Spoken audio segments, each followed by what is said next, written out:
আসসালামু আলাইকুম। আজকে আমি বানাবো ল্যাংচা। সেই জন্য দেখুন এখানে আমি 2 কাপ ময়দা নেব। ময়দাটাকে চেলে নেব।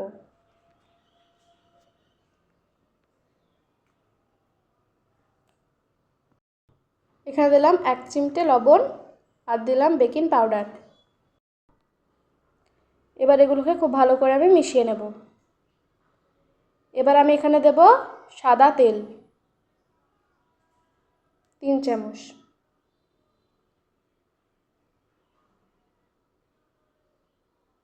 এবার হাত দিয়ে খুব ভালো করে এটাকে মিশিয়ে নেব।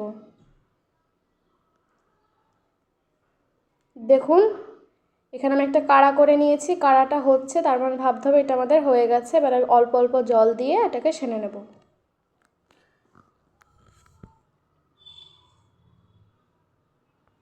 সুন্দর করে আমি একটা নরম ডো তৈরি করে নেব। দেখুন এটা আমাদের হয়ে গেছে।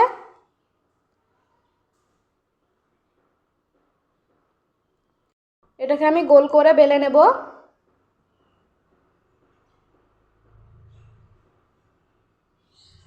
মোটা করে বেলে নেব, দিয়ে চাকু দিয়ে কেটে দেব। এই যে দেখুন 4 কোনা করে কেটে নেব।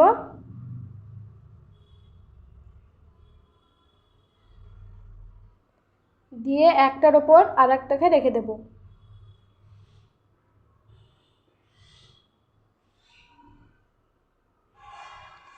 এই যে দেখুন একটার উপর আরেকটাকে রেখে দিয়েছি। এবার এটাকে আমি গোল করে নেব, দুমড়িয়ে গোল করে নেব একটা। এবার এটাকে আমি টেনে টেনে ঘোরাতে থাকবো। এই যে দেখুন এইভাবে আমি ঘোরাবো, দিয়ে একটা লম্বা শেপ দিয়ে নেব।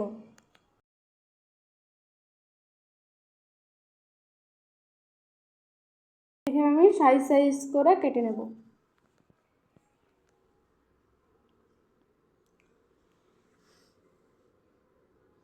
দেখুন সবগুলোকে কেটে নিয়েছি।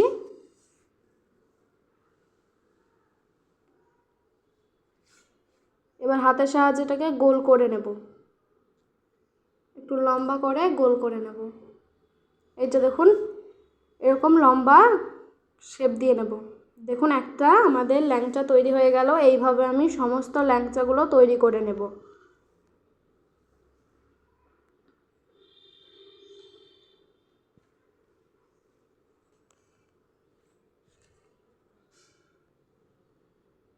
দেখুন সমস্ত ল্যাংচা মিষ্টিগুলো কিন্তু আমার তৈরি হয়ে গেছে। আমি এখানে কড়াই বসিয়ে দিয়েছি। কড়াইতে আমি সাদা তেল দিয়ে দিয়েছি। তেলটা গরম হয়ে এলে ল্যাংচাগুলো দিয়ে দেব।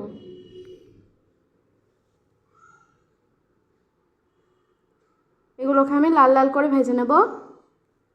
দেখুন ভেজে নেওয়া হয়ে গেছে। এবার এগুলোকে আমি তুলে নেব একটা প্লেটে।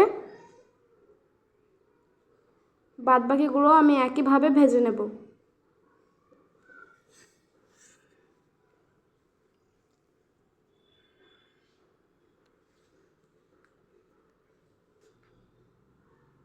দেখুন সমস্ত ল্যাংচাগুলো আমার তৈরি হয়ে গেছে। চলুন চিনি শিরাটা বানিয়ে নিই। সেই জন্য এখানে আমি 1 কাপ চিনি দিয়েছি। 1 কাপ জল দিয়ে দেব, দিয়ে এটাকে খুব ভালো করে আমি ফুটিয়ে নেব। চিনি শিরাটা তৈরি হয়ে গেছে। এবার আমি ল্যাংচাগুলোকে দিয়ে দেব, দিয়ে এগুলোকে খুব ভালো করে আমি ফুটিয়ে নেব।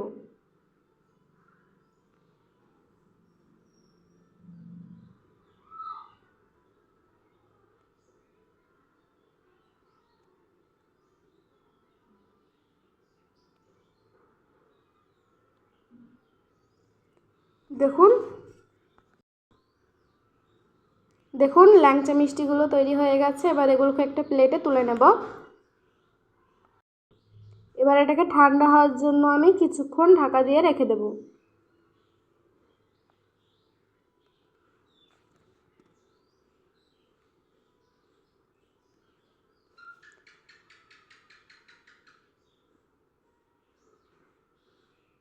দেখুন আমি ল্যাংচাগুলোকে ঠান্ডা করে নিয়েছি।